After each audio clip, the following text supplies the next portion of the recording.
Assalamualaikum warahmatullahi wabarakatuh dan selamat sejahtera kepada Dr. Aimi iaitu pensyarah kemahiran hidup kelas kami dan kepada semua yang sedang menonton video ini. Pada hari yang penuh rahmat ini, saya Nur Alia Syamimi binti Saharudin bersama rakan sebetangan saya Nur Alia Syifa binti Muhammad Sukri merupakan pelajar dari Institusi Perguruan Sultan Abdul Halim akan mempersembahkan proses pelaksanaan dan produk akhir dua projek kemahiran hidup praktik yang berlainan iaitu dalam projek asas jahitan dan juga projek asas tanaman. Saya akan meneruskan penerangan saya secara bermaklumat mengenai projek asas jahitan yang telah saya lakukan. Setahu saya, pada masa kini, terdapat sebahagian daripada kita tidak mendalami dengan sebaik-baiknya tentang asas jahitan. Ini disebabkan kerana kita hanya mengaplikasinya tanpa mengetahui jenis-jenis dan cara-cara untuk melakukan jahitan dengan betul dan kemas. Mereka cuma melakukannya sekadar sebab boleh asalkan ada sahaja. Ini menyebabkan jahitan yang dilakukan akan longgar, tidak tersusun dan tidak sesuai apabila tersilap langkah dalam melaksanakan sesuatu jahitan pada bahan yang ingin dijahit. Sebagai contoh, menjahit kotak pensel di bahagian tepi menggunakan jahitan gear, dan jahitan ini sering digunakan, tetapi kaedah ini bertepatan salah kerana ia mudah terbuka.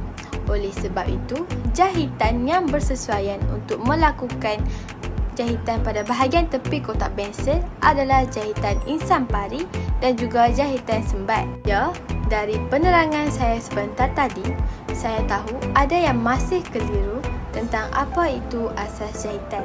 Tanpa membuang masa, saya akan menerangkan segera tentang pengenalan asas jahitan. Asas jahitan ialah jahitan yang perlu dipelajari sebelum menjahit mata jahitan yang lain. Jahitan terbahagi kepada pelbagai jenis, tetapi saya akan lebih menumpukan kepada jahitan sementara dan juga jahitan kekal. Jahitan sementara ialah jahitan yang dibuat untuk sementara waktu dan dibuka selepas dijahit dengan jahitan kekal. Okey, terdapat pelbagai jenis jahitan sementara iaitu jahitan jeluju kasar, jahitan jeluju halus, jeluju panjang pendek, jeluju tegak ataupun serong dan juga jahitan tanda. Fungsi bagi jahitan sementara adalah untuk menandakan kedudukan, memindahkan garis-garis, menetapkan kedudukan kelepek dan juga melekatkan dua atau lebih kain. Fungsi bagi jahitan sementara adalah untuk menandakan kedudukan, memindahkan garis-garis, menetapkan kedudukan kelepek dan juga melekatkan dua atau lebih kain. Seterusnya, saya akan memberitahu tentang jahitan kekal pula. Jahitan kekal pula ialah jahitan yang digunakan untuk menyambung dua atau lebih helaian kain. Ini juga untuk menetapkan kelepek dan mengemaskan tepi kain. Jenis jahitan kekal ialah jahitan gear, jahitan sembat susuk, jahitan silang pangkar, jahitan sembat dan sebagainya. Kemudian, saya akan menunjukkan gambar jahitan sementara dan jahitan kekal untuk menambahkan lagi pengetahuan anda semua. Inilah gambar dan juga nama jahitan sementara. Yang pertama ialah jahitan jeluju kasar, yang kedua jahitan jeluju halus, yang ketiga jahitan jeluju panjang pendek, yang keempat jahitan jeluju tegak serong dan yang terakhir ialah jahitan tanda. Manakala jahitan kekal pula terdapat jahitan gear, jahitan lilit ubi, jahitan sembat, jahitan insang pari dan yang terakhir ialah jahitan sembat susuk. Baiklah, bahan-bahan yang diperlukan dalam melakukan asas jahitan ini ialah yang pertama kekabur bantal untuk dimasukkan ke dalam bantal. Yang kedua ialah butang baju untuk menghiasi bantal dengan menarik. Dan yang ketiga ialah zip untuk memudahkan pembersihan pada bantal tersebut. Seterusnya, bahan yang lain yang diperlukan ialah kain fabrik jeans, yang digunakan untuk menjahit corak bunga ros dan gunting untuk menggunting bahan tersebut dan benang untuk menjahit pelbagai jenis warna pada jahitan itu. Dan yang paling utama ialah jarum jahit untuk menjahit jahitan pada bantal tersebut. Oleh itu, saya akan menunjukkan proses pelaksanaan pelbagai jahitan tangan pada bantal. Antara jahitan yang saya gunakan pada bantal tersebut ialah seperti yang berikut. Yang pertama sekali, saya haruslah memotong selembar kain yang panjang bagi menjadikannya sebagai kepingan kecil untuk membuat sarung. Okey, langkah yang seterusnya ialah saya akan menjahit fabrik dengan menggunakan jahitan julu halus. Jahitan ini dijahit di sebelah dalam fabrik.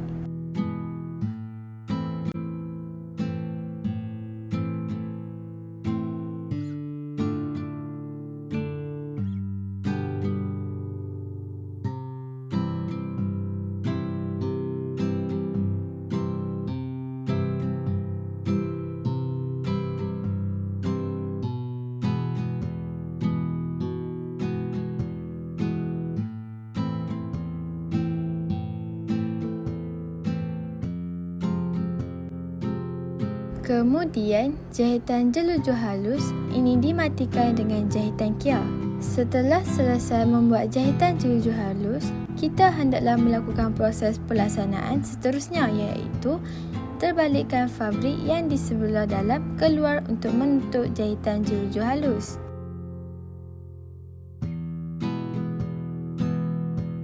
Bukan itu saja, kita akan memasukkan bahan ini iaitu kekabu. Kekabu ini haruslah dimasukkan ke dalam fabrik yang dijahit dengan kemas itu.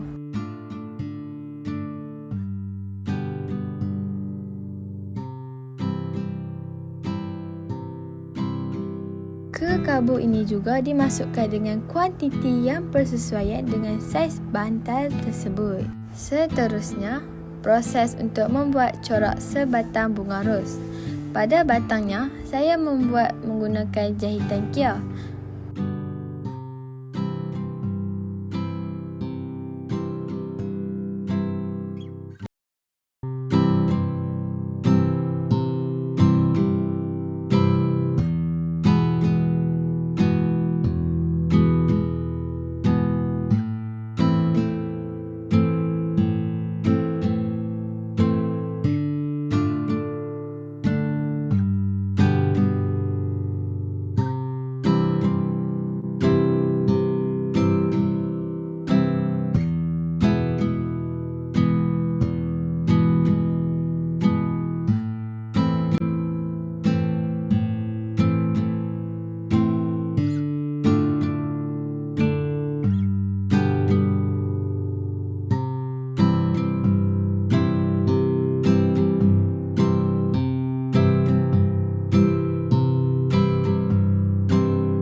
Pada bahagian daun bunga ros tersebut pula, saya menggunakan jahitan tangan seperti jahitan silang pangkah.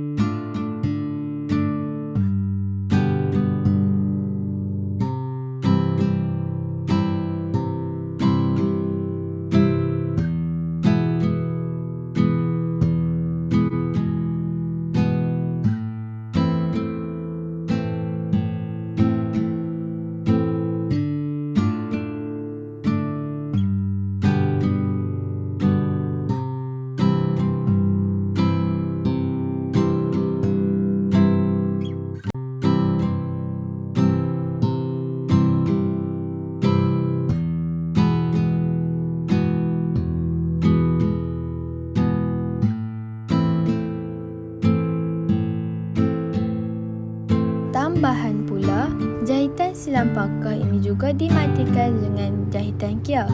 Kemudian, pada bahagian tengah daun itu, saya menggunakan jahitan jeluju halus sebagai tanda belahan antara daun itu. Seterusnya, saya matikan juga dengan jahitan kiau pula. Siap bahagian tersebut. Kemudian, untuk membuat debunga bagi bunga ros tersebut, saya hendaklah menggunakan butang baju sebagai penanda.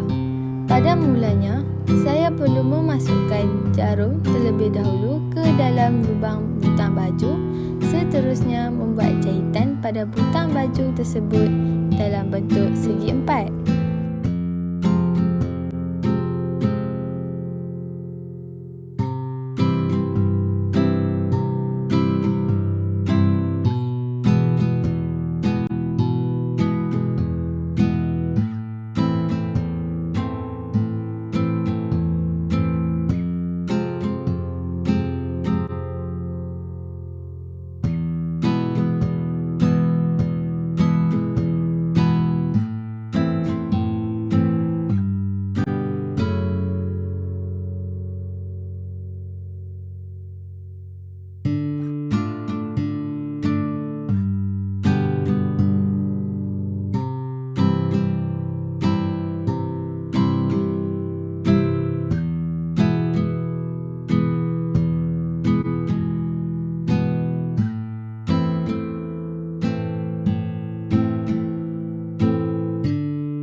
Baiklah, seterusnya saya menggunakan jahitan jeluju kasar bagi benang berwarna merah untuk menghasilkan kelopak bunga ros tersebut.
Langkah yang seterusnya ialah menggunakan benang berwarna merah jambu untuk menampakkan lagi atau membesarkan lagi kelopak bunga tersebut menggunakan jahitan tangan, iaitu menggunakan jahitan jeluju halus.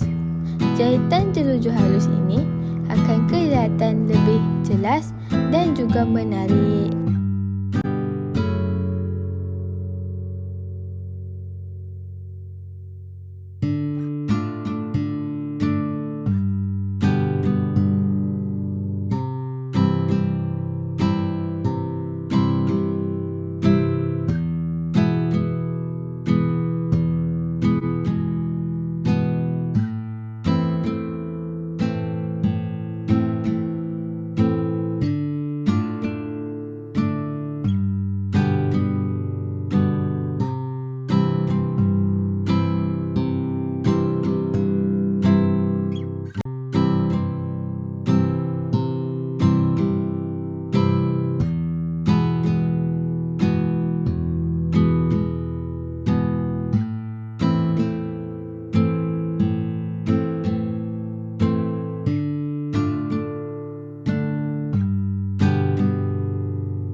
Daripada proses pelaksanaan sebentar tadi, inilah merupakan hasil daripada jahitan jelujur-jelujur yang telah diaplikasikan dalam membuat bunga ros.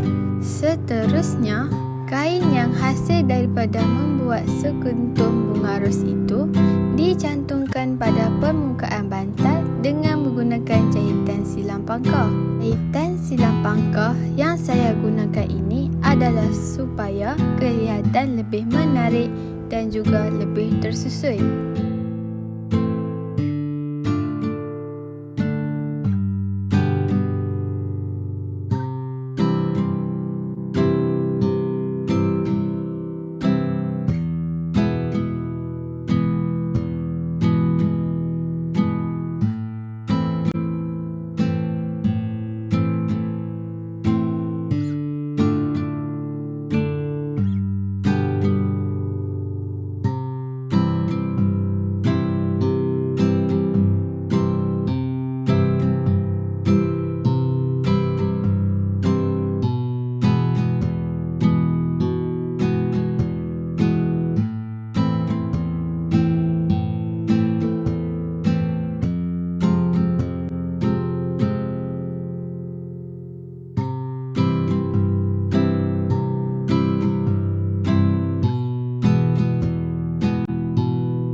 Proses yang seterusnya pula pada bahagian tepi bantal tersebut. Saya menggunakan jahitan tangan iaitu jahitan insang pari untuk menjadikan sebagai kelem pada bahagian sisi bantal tersebut. Ini disebabkan dengan pelbagai jahitan yang diaplikasikan, lebih cantik bantal itu kelihatan, terutamanya kemas untuk digunakan.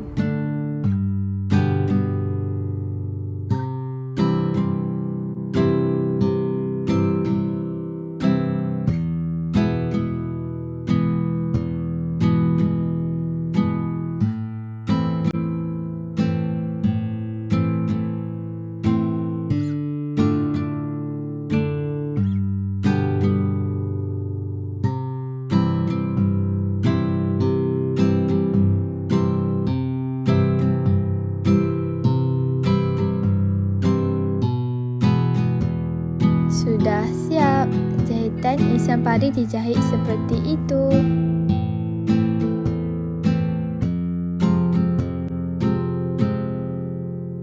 Kemudian, bagi menyelesaikan jahitan pada tampalan kain itu, saya menggunakan jahitan sembat susuk.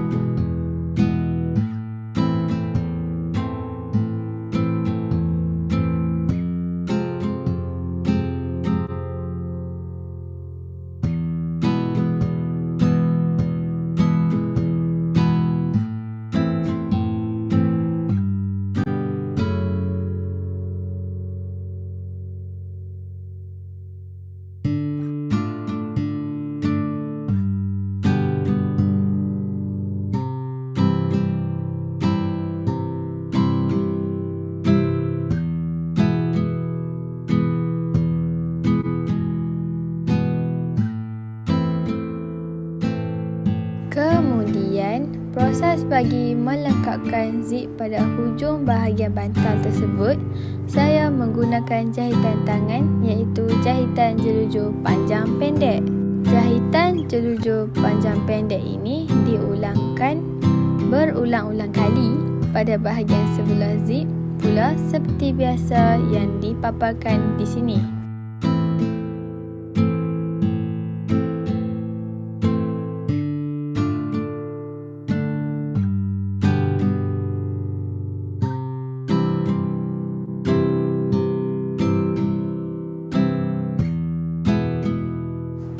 Seterusnya, saya menghiaskan bantal yang saya lakukan ini dengan menggunakan butang baju ini. Jahitan pada butang baju itu dengan jahitan segi empat dan juga berbentuk H. Proses untuk menjahit butang baju tersebut diulang pada bahagian lain pula untuk menarik perhatian kanak-kanak dengan pelbagai jenis jahitan dan juga warna jahitan pada butang tersebut.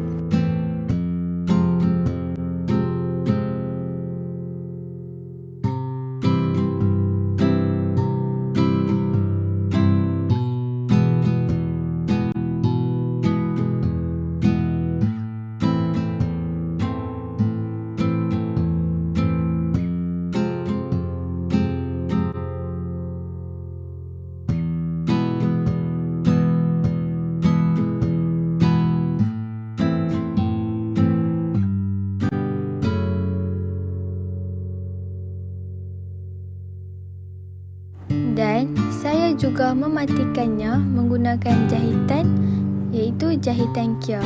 Sebagai tambahan, butang ini merupakan proses akhir sebagai dekorasi dan menambah zip untuk memudahkan proses pembersihan. Inilah produk akhir saya. Sampai di situ sahaja penerangan saya mengenai projek asas jahitan. Saya akan memberikan penerangan atau menyambungnya kepada rakan sebentangan saya sebentar saja lagi. Assalamualaikum warahmatullahi wabarakatuh dan salam sejahtera kepada semua penonton yang menonton, khususnya kepada Dr. Nur Aimi selaku pensyarah di IPG College Sultan Abdul Hamid, dan saya berharap kepada semua yang menonton berada di dalam keadaan yang sihat sejahtera bersama dengan orang yang tersayang. Baiklah, saya Nur Ala Syifa binti Muhammad Sukri akan meneruskan lagi bagi mempersembahkan projek kedua kami iaitu projek asas tanaman. Adakah semua yang menonton ini tahu apakah maksud tanaman hiasan dan kenapa asas tanaman ini penting bagi memulakan langkah untuk menanam sesuatu tanaman hiasan? Untuk pengetahuan semua yang dikasihi sekalian, terdapat beberapa langkah yang perlu dititik beratkan semasa proses pelaksanaannya supaya tanaman yang kita tanam itu dapat membesar dengan sihat. Tanaman yang kita tanam juga perlulah dijaga dengan rapi dan memerlukan penjagaan mingguan supaya tanaman yang kita tanam itu bebas daripada sebarang penyakit seperti dimakan ular ataupun siput. Baiklah, jadi saya terus kepada maksud bagi tanaman hiasan. Tanaman hiasan ini merupakan setiap tanaman yang ditanam yang bertujuan untuk menghiasi sesuatu persekitaran supaya dapat kelihatan indah dan juga cantik. Tanaman hiasan ini juga terdiri daripada tanaman yang berbunga dan juga tanaman yang tidak berbunga. Biasanya, tanaman hiasan akan ditanam di dalam bekas seperti pasu ataupun ditanam terus di atas tanah. Terdapat beberapa cara pembiakan tanaman seperti melalui biji benih, melalui keratan batang, melalui daun seperti pokok setawar, melalui anak pokok seperti pokok pisang ataupun melalui umbisinya seperti pokok bawang.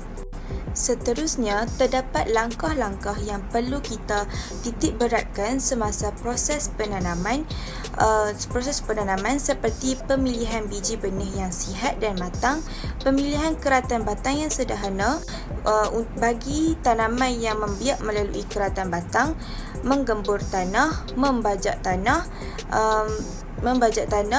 dan juga meletakkan tanaman di kawasan yang teduh. Oleh yang demikianlah tanaman hiasan ini sangatlah sesuai untuk kita jadikan sebagai tanaman yang akan menghiasi halaman-halaman kosong serta sesuai untuk kita tanam di halaman tadika ataupun halaman prasekolah supaya kawasan itu dapat menjadi tumpuan kepada kanak-kanak untuk mereka mengkaji dan mengekspresikan diri mereka di situ. Jadi, ini dapat menyuntik semangat mereka dan minat untuk selalu bertanya tentang apa yang terjadi terhadap keadaan sekeliling kerana lumrah sebagai kanak-kanak ini mempunyai Jadi, ini dapat menyuntik semangat mereka dan minat untuk selalu bertanya tentang apa yang terjadi terhadap keadaan sekeliling kerana lumrah sebagai kanak-kanak ini mempunyai tahap ingin tahu yang tinggi. Jadi, melalui sikap ingin tahu mereka dengan menanyakan soalan, dapat meningkatkan perkembangan kognitif mereka dan kanak-kanak juga dapat mempelajari sesuatu yang baharu. Baiklah, seterusnya saya akan mempersembahkan video tentang proses pelaksanaan bagi asas tanaman ini dengan menggunakan bahan gitar semula. Selamat menonton. Tanpa membuang masa, saya akan menunjukkan Bahan-bahan yang diperlukan dalam melaksanakan asas tanaman ini ialah yang pertama, bekas plastik pencuci baju, kemudian bekas botol kosong yang tidak digunakan, tanah gambut, tanah campuran organik, gunting pokok, seterusnya sudut tangan, sarung tangan, yang terakhir sekali adalah bekas yang besar-besar untuk diisikan dengan tanah. Baiklah, pemilihan bahan kita semula dalam projek kedua asas tanaman ialah bekas plastik pencuci baju dan bekas botol mineral lama. Pada mulanya, bersihkan bekas plastik pencuci baju terlebih dahulu supaya bersih daripada sabun. Kemudian, lubang dibuat dengan mengguntingkan bahagian bawah bekas plastik untuk pengaliran air yang berlebihan. Masukkan medium tanah gambut ke dalam bekas dan campurkan juga tanah campuran organik ke dalam satu bekas yang sama. Kita dapat lihat perbezaan antara kedua-dua medium di mana medium tanah gambut lebih kasar berbanding dengan tanah campuran organik itu.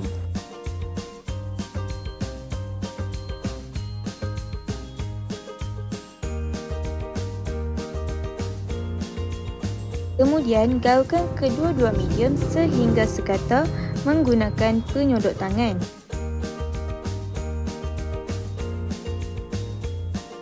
Semasa menggaul, asingkan setiap ataupun segala bahan berdasing daripada medium supaya medium kita itu dalam keadaan yang bersih.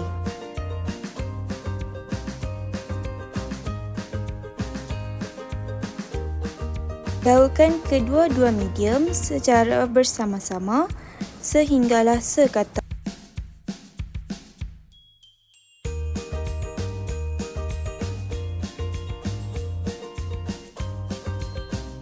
Seterusnya, guntingkan keratan batang tanaman hati-hati itu pada keratan batang yang sederhana lembut secara menyerong. Ini bertujuan untuk meluaskan luas permukaan keratan batang untuk proses penyerapan air secara maksimum bagi pertumbuhan tanaman itu.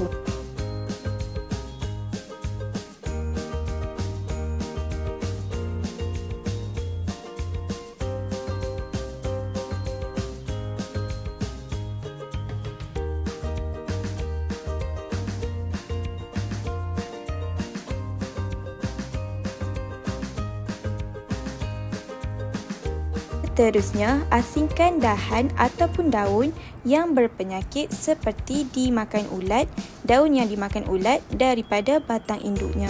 Pastikan setiap dahan itu diteliti supaya tidak terlekat mana-mana ulat pada bahagian dahan ataupun daun pada tanaman tersebut.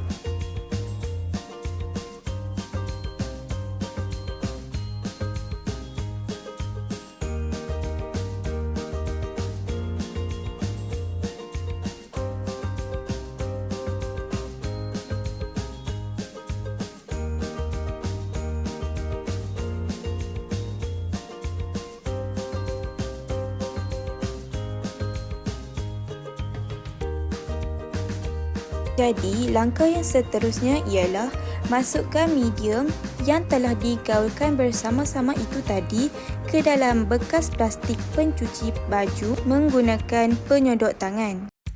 Medium tanah itu yang telah digaulkan bersama dimasukkan ke dalam bekas mengikut sukatai yang bersesuaian dengan bekas plastik pencuci baju.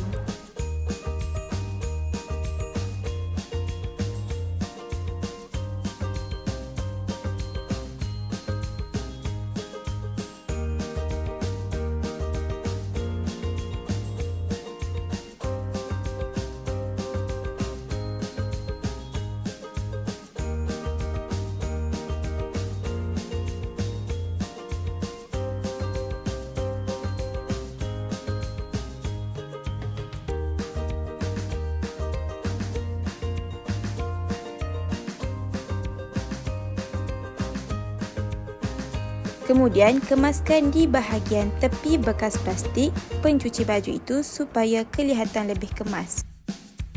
Setelah selesai mengemaskan di bahagian tepi bekas plastik, proses pelaksanaan yang seterusnya pula ialah membuat lubang kecil pada permukaan medium supaya tanaman dapat dicucuk atau dimasukkan dengan mudah.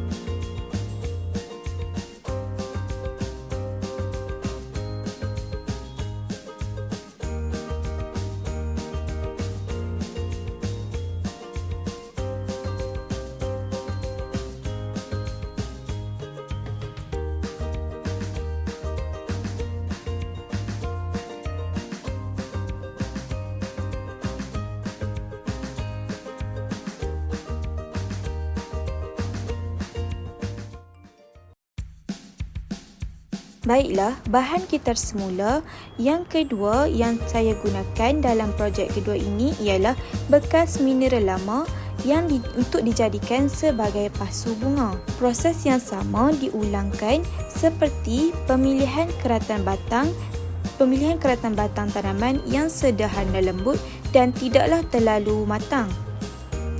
Serta guntingkan keratan batang secara menyerong untuk meluaskan luas permukaan bagi keratan batang itu supaya proses penyerapan air di saluran xylem berlaku secara maksimum.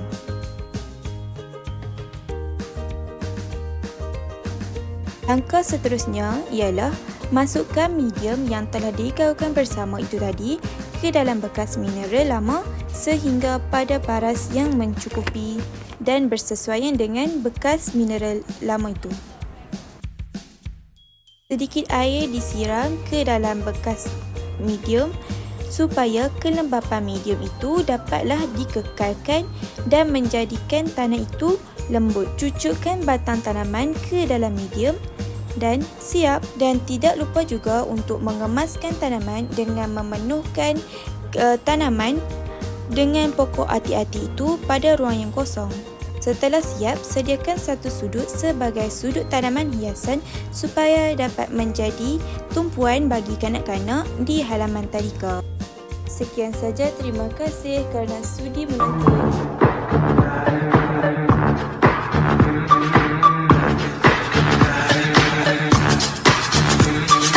What's the point?